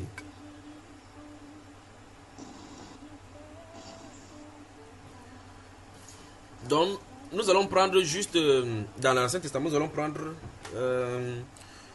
le Nombre chapitre 7, puis l'Exode chapitre 30. On va prendre les deux, on va lire bientôt. Alors dans Matthieu chapitre 6,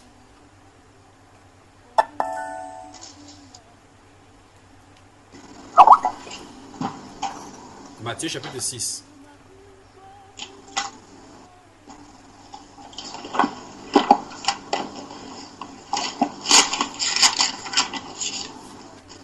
Qui va lire alors?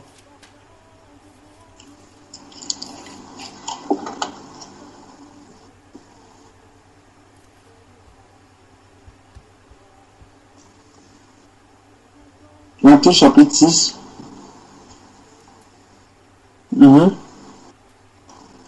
Vous avez déjà noté, je vous ai donné tous les versets qu'on va lire maintenant, je vous ai déjà noté. Je vous ai déjà donné.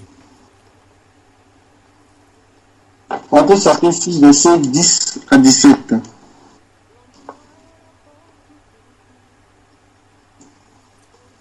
Que ton règne vienne. La soeur qui écrit sur le forum, elle a écrit Matthieu chapitre 13, verset 28.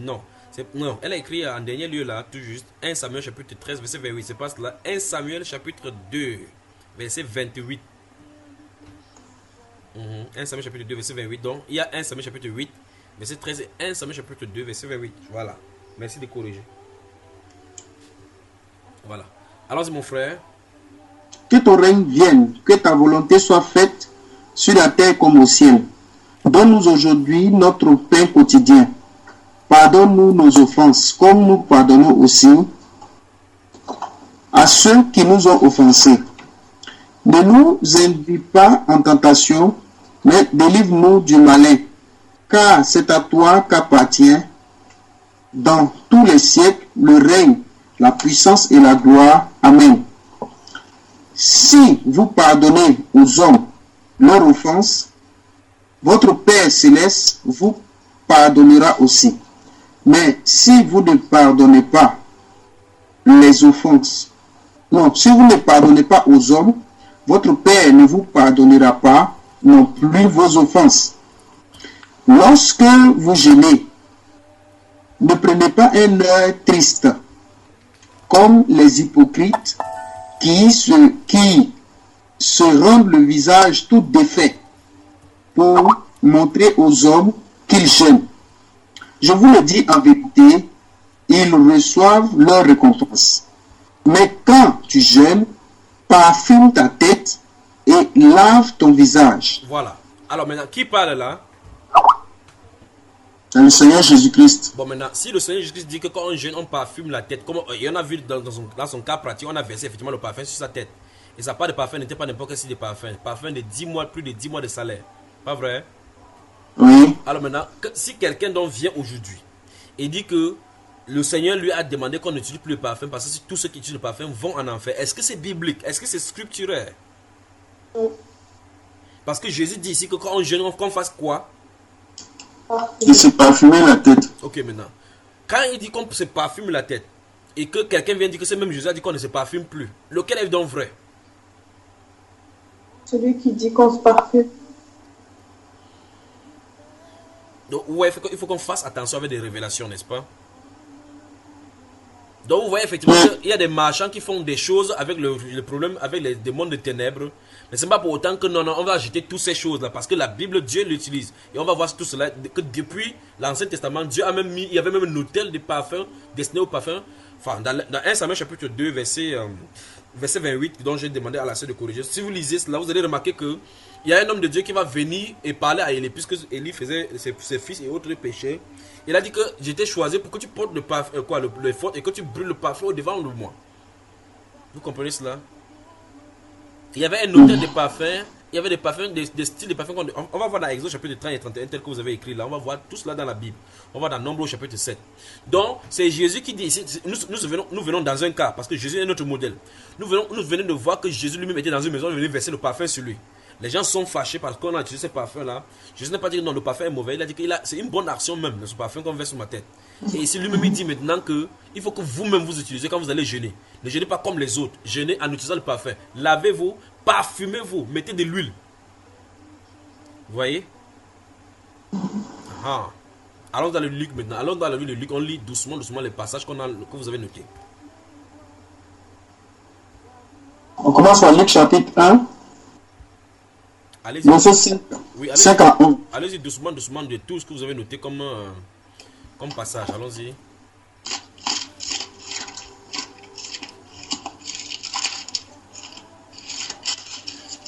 Luc chapitre 1.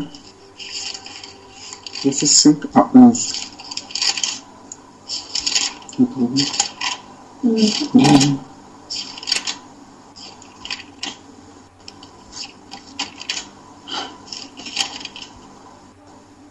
Du temps d'Hérode, roi de Judée, il y avait un sacrificateur nommé Zacharie de la classe d'Abia. Sa femme était d'entre les filles d'Aaron et s'appelait Élisabeth.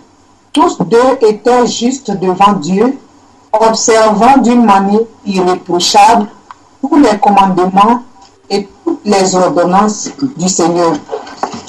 Ils n'avaient point d'enfants parce qu'Élisabeth était stérile et ils étaient l'un et l'autre avancés en âge.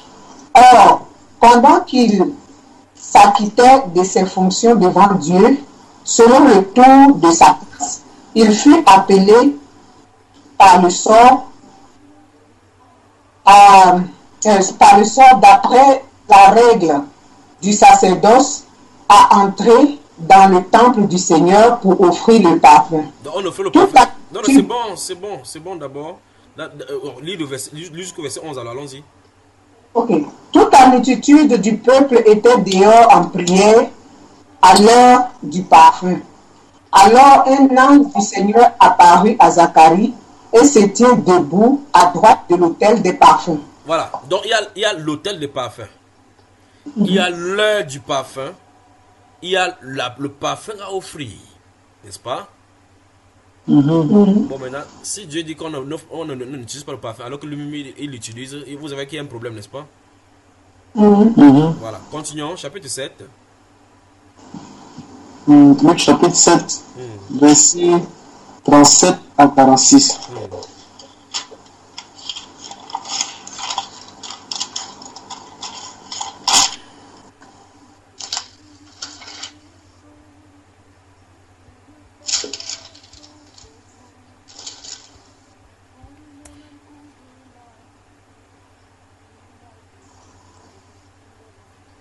Vous ne voulez pas lire maintenant? Et voici une femme pécheresse qui se trouvait dans la ville, ayant su qu'il était à table dans la maison du pharisien, apportant un vase d'albâtre plein de parfums, et se tint derrière, aux pieds de Jésus. Elle pleurait, et bientôt elle lui mouilla les pieds avec ses larmes, puis elle essuya avec ses cheveux les baisa et les oignit de parfum. Le pharisien qui l'avait invité, voyant cela, dit en lui-même: si cet homme était prophète, il connaîtrait qui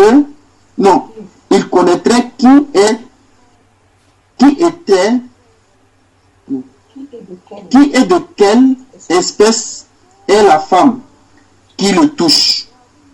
Il connaîtrait que c'est une pécheresse. Jésus prit la parole et lui dit: Simon, j'ai quelque chose à te dire. Maître, parle, répondit-il. C'est comment? 46. Un créancier avec deux débiteurs. L'un avait 500 deniers, l'un devait 500 deniers et l'autre 50.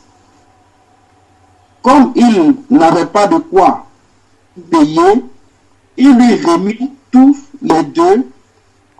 à tous les deux leurs dettes.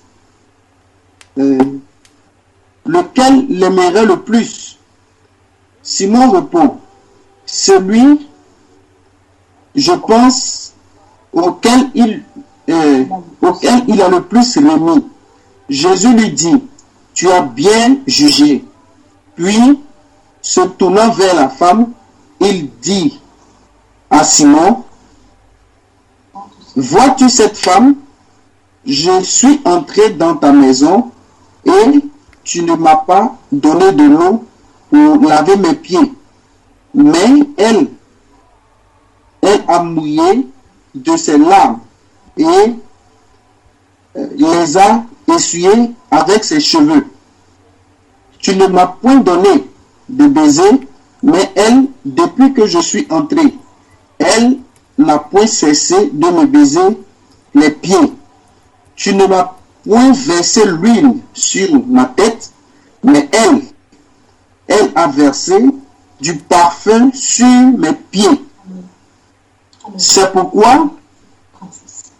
C'est bon, n'est-ce pas? 46, ouais. Voilà. Donc, qu'est-ce qu'on remarque, toi-même qui as lu maintenant, qu'est-ce qu'on remarque? On remarque que cette dame a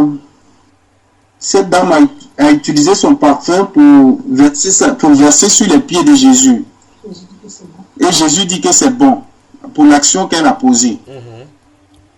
Elle a mis l'huile, le parfum, et le parfum c'est comment? Oui. Qu'est-ce qu'il a dit à cet homme-là? Oui, il a pris une parabole pour parler à cet homme-là, pour dire que celui à qui on pardonne, quand il est venu dans la maison, il a reproché, dans cette parabole-là, il a reproché à cet homme-là que depuis qu'il est entré à la maison, qu'est-ce que l'homme n'a pas fait? Il dit que l'homme ne l'a pas donné de l'eau pour laver ses pieds, et puis l'homme ne lui a pas donné de baiser. Donc il y a l'eau, il y a baiser. Rapidement, on continue. Il y a de l'huile. L'homme aussi n'a pas versé de l'huile. De l'huile, donc oui. Il n'a pas versé de l'huile sur sa tête. Mais cette femme-là, elle a versé du parfum sur ses pieds. Oui. Et elle a essuyé ses pieds avec ses cheveux. Oui.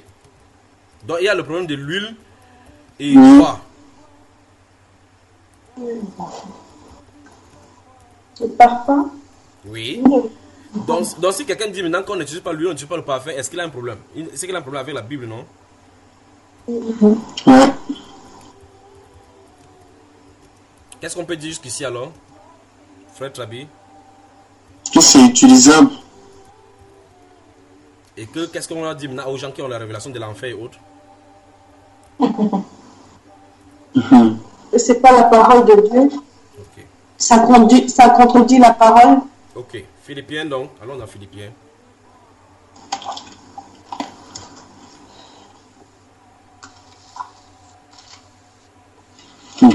C'est chaud. Il fait chaud aussi là-bas? Ou bien c'est... Non. Il y a une question concernant les marques. Maintenant, parce que les gens qui ont prêché, par exemple, contre le parfum, ils ont parlé des marques, par exemple, possession, j'adore, tous ces trucs-là, voilà, scandale, voilà. Donc, ce sont ces marques-là, ce qui se cache derrière ces marques-là, c'est de ça qu'ils ont beaucoup parlé. Bon, je pose la question alors maintenant. Supposons qu'on met la marque, on met sanctification sur le parfum. Vous allez faire comment? Je ne sais pas. Recevez la salutation du frère Camille de Canada qui vous salue là en direct. Il sait que nous sommes en direct. Ok. Donc je pose la question, suivez attentivement. C'est pour ça qu'il faut qu'on aille au-delà de cette chose de bassesse. Satan connaît très attentivement.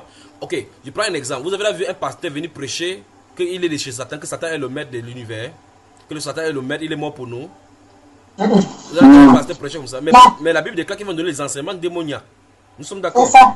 C'est-à-dire que ça sera tellement subtil. Donc aujourd'hui, si on crée un marque et on met maintenant pour la gloire de Dieu, n'est-ce pas, on écrit gloire de Dieu. Vous allez dire que non, ici on a écrit gloire de Dieu, Dieu avec grand D, n'est-ce pas? Bon, maintenant, supposons que cette personne qui a reçu cette marque et ce nom-là est un sataniste et que Satan lui a dit que écrit pour la gloire de Dieu et que ce Dieu-là c'est moi. Comment toi tu vas faire pour savoir que le Dieu dont on parle là-bas c'est Lucifer et non ton Dieu? Donc vous voyez qu'il faut quitter ce petit niveau-là de c'est parce que le nom c'est tel, parce que le nom n'est pas le problème. Il faut aller au niveau des relations avec le Saint-Esprit. Vous devez savoir de quoi il est question. D'accord? Donc ce n'est pas tellement la marque, c'est qu'il y a des choses, des œuvres qui viennent des ténèbres. Il faut en quitter. Mais des choses, quand vous voyez quelque chose qui est une marque qui est ostentatoire vis-à-vis de l'évangile, hostile vis-à-vis de l'évangile, on ne doit pas utiliser. Vous voyez par exemple, un parfum, on écrit séduction. Mais c'est quand même terrible. Vous-même, vous allez acheter la séduction. Ma soeur, toi-même, tu feras cela. Possession, voilà. Vous voyez les parfums dont la tête des bouteilles, c'est la tête des morts, c'est le squelette. Vous-même, vous allez acheter. Possession. Je ne sais pas si vous comprenez. Obsession. Comme vous-même. Non, mon frère, maintenant, moi je parle pour moi maintenant, je vais plus acheter. Mais avant, ce n'était pas ça le problème. Avant, ce qui m'intéressait, c'était l'odeur, quoi. Il y a des très bons parfums sans ces grandes marques. Hein. Enfin, moi, le Saint-Esprit m'a révélé parce que j'achetais beaucoup ça avant, mais j'ai tout jeté. Maintenant, je sais, mais moi, j'ai découvert des très bons parfums. C'est pas un marque que j'en ai pas. Hein. Ouais. Parlez pas la foi. Ouais, patience, hein. Regardez ça, par exemple, regardez. Oui. Ça, c'est parfait, hein. On n'a pas fait la publicité. On n'a pas fait la publicité. Waouh. Donc c'est écrit scandale. Tellement j'ai vu ça une fois, tellement c'est choqué. J'ai dit, je n'en reviens pas. Jusqu'à faire une photo, il dit, ceux-là, ils ont créé le parfum comme ça. Donc le parfum, c'est scandale. On voit effectivement, là, parfum. On voit effectivement, pour ceux qui ne voient pas, comme ils ne voient pas, on voit parfum. Vous voyez? Parfum, c'est Gauthier. C'est qui, c'est Gauthier? De Gauthier, oui. Scandale. Et vous voyez effectivement une femme là qui est assise sur les grandes constructions de la France ou bien de la Belgique, à moitié nue avec les cuisses dehors. Vous voyez comment que les femmes de séduction sont vraiment démoniaques, n'est-ce pas? C'est quand même terrible, c'est terrible. Que Dieu soit glorifié de toute façon. Amen. Donc, le Seigneur... Ce sont aussi ce qui attire aussi notre attention beaucoup dans tout ça là. Ce sont les publicités aussi qui sont faites autour de ce parfum là. Oui. Mais sans publicité, on ne peut pas vendre de toute façon, n'est-ce pas? Oui. Mais quand vous voyez dans les stars commencent à priser une chose particulièrement, sachez qu'ils sont des indicateurs de publicité pour induire les gens en erreur. Les stars des cinémas, de football sont là pour induire les gens en erreur. Donc ce sont les évangiles de Satan pour les montrer une voie. Si je dis quelque chose, vous les voyez à la télévision, après ils montrent que ça. Ils vous regardent à la télévision. Sachez qu'il est en train de dire que vous avez vu, non? Faites comme moi. C'est ce qu'il est en train de dire. Alors quand il est en train de faire comme ça, vous qui êtes des chrétiens, sachez qu'il est en train de vous dire clairement, le Saint-Esprit est en train de dire que vous aussi, ne faites pas comme lui. D'accord? Voilà. Que Dieu vous bénisse. On va prendre quelques passages maintenant. On a lu Luc, on a lu ceci. On a compris jusqu'à présent. On a compris que le Seigneur a dit dans Matthieu chapitre 16, quand on jeûne, on doit mettre ces choses-là sur nous pour nous parfumer. Parce qu'en réalité, quand vous jeûnez, quand vous ne lavez pas, vous allez avoir une odeur corporelle. D'accord? Maintenant, prenons le livre d'Apocalypse chapitre 5, verset 8. Tout à l'heure, quand nous avions travaillé dans le cadre de musique, nous avons vu là-bas que les gens tenaient la harpe à la main. Vous regardez dans ce verset, il est dit que non seulement la harpe, mais ils avaient des coupes remplies de parfums. Si vous lisez très attentivement là-bas, je crois que prenons les versets d'Apocalypse en dehors du chapitre 18, verset 13 qu'on a lu à l'entrée. Prenez les 3 autres passages. Frère Junior. Oui, la soeur là. Oui, les parfums dans l'Apocalypse décrit, c'est pas les prières des saints. C'est ce qu'on va y arriver, on va vérifier. Donc comme tu es 12 secondes, allons-y, vérifions directement. C'est Apocalypse comme chapitre 8. Chapitre 5, verset 8. 5, verset 8.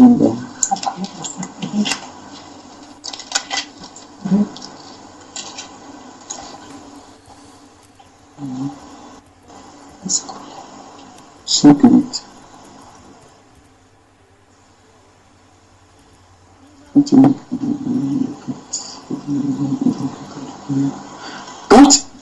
il... On y va, hein? Apocalypse Oui. verset 5. Quand il eut pris le livre, les 4 êtres vivants et les 24 vieillards se prosternaient devant l'agneau, tenant chacun une harpe et des coupes d'or remplies de parfums qui sont des prières des saints. Donc on dit que les parfums d'or étaient quoi? Prière des saints. Et les saints là sont... Et à ce temps, les saints là sont où? Ils sont 8. Nous sommes dans Apocalypse chapitre 5, verset 8 là. Et ça veut dire que quand les saints prient ici, ça va dans un truc symbolique de la coupe, n'est-ce pas? Oui. C'est pour ça qu'il y avait sur la terre l'autel des parfums, comme on a vu dans le cadre de Zacharie, là, l'autel des parfums, il y avait le jour. Parce que c'est un jour où les gens sont là pour prier, effectivement. D'accord? Donc, on voit effectivement que les parfums ont un symbole spirituel de la prière, n'est-ce pas? Comment on voit cela ici et que quelqu'un vient dire que Jésus lui a montré en enfer qu'on ne doit pas utiliser le parfum? Ça a un sens là, mes soeurs. Ce que je commence à comprendre maintenant, c'est que ces personnes qui le disent, c'est que ils sont pas rentrés en profondeur, ils ont été choqués par ces images de perversion, bien ces noms scandaleux. Supposons que les personnes aient effectivement vu une vision et qu'ils aient eu à voir quelque chose. Ce n'est pas que c'est tous les parfums qu'on fait dans le monde des ténèbres qui sont sur la terre. Que non, parce que sinon, le verre d'albâtre, le parfum d'albâtre des nains que la femme a versé viendrait du monde des ténèbres. Vous voyez, n'est-ce pas? C'est pas si vous comprenez. Et quand dans le livre de Malachie chapitre 3, vous allez voir, chapitre 3 chapitre 4, vous allez voir qu'à la fin du temps, effectivement, quand le temple sera construit encore à Jérusalem, on va encore brûler des parfums. N'est-ce pas, mes chers frères et sœurs? Oui. Donc, ça veut dire que peut-être ils ont dû y voir la vision où on voit comment on fabrique les parfums. Ce n'est pas tous les parfums qui sont sur la terre qu'eux ils fabriquent là-bas. Comme on va voir tout à l'heure. Continuons, Apocalypse, prochain verset. Apocalypse chapitre 8, verset 3 à 4.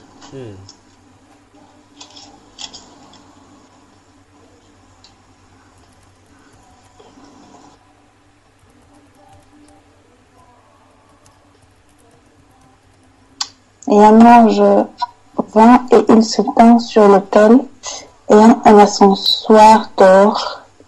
On lui donna beaucoup de parfums, afin qu'il les offrît, avec les prières de tous les saints sur l'autel d'or qui est devant le trône. Donc vous voyez effectivement que ici, merci ma soeur, vous voyez que ici, les parfums sont donnés en accord avec la prière. Ici, ce n'est pas le parfum qui est la prière, il y a la prière seule, le parfum seul. Vous voyez? Et c'est devant l'autel, exactement comme Zacharie le faisait dans ce livre de Luc au chapitre 1. Vous voyez, n'est-ce pas? Alors au chapitre 30 d'Exode maintenant, et puis on va s'arrêter là pour aujourd'hui. Ça fait plus de 4 heures de temps comme ça de travail, n'est-ce pas? La 8e partie et la 9e partie. Là où nous avons travaillé, les musiques chrétiennes sont-elles sataniques, n'est-ce pas? Et là maintenant nous sommes à 4 heures, justement 4 heures de temps là, au total. Ça, il faut le faire. Il est 1h et presque 30 minutes à Bruxelles. Bruxelles, où nous allons maintenant pour lire Exode chapitre 30, verset 1 à 11 et suivant.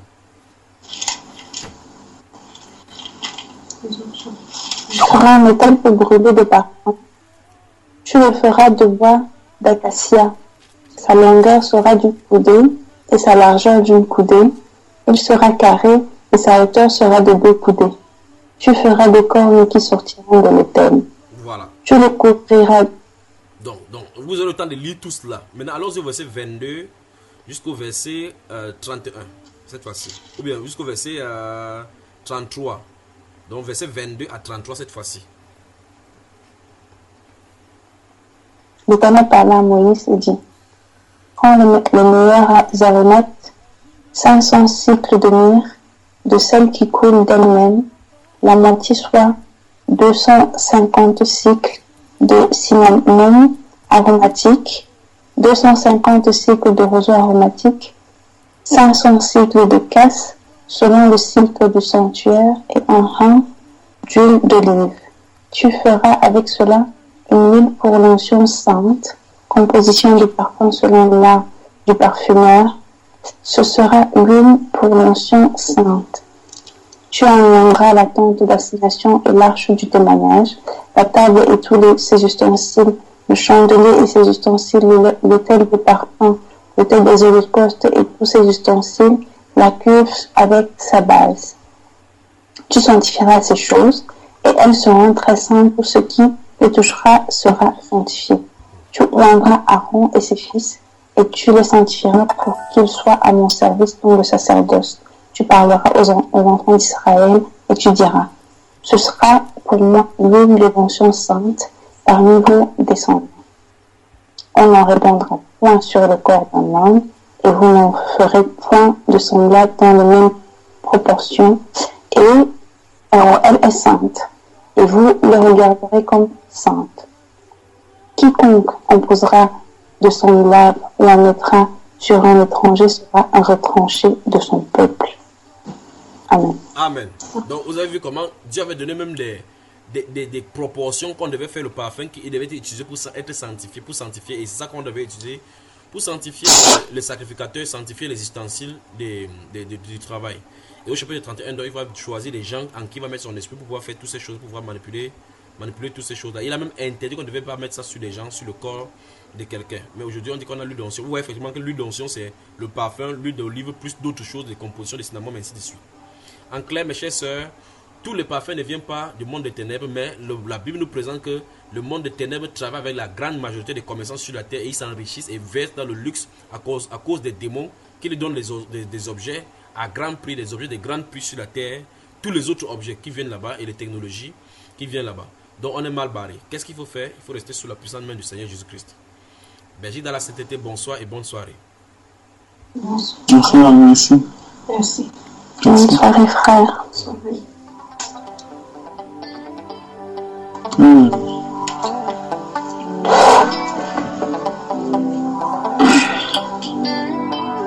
Quand tes disent que je ressens, tes bienfaits sont trop grands. Du fond de mon âme coule de larmes qui traduisent mes silences.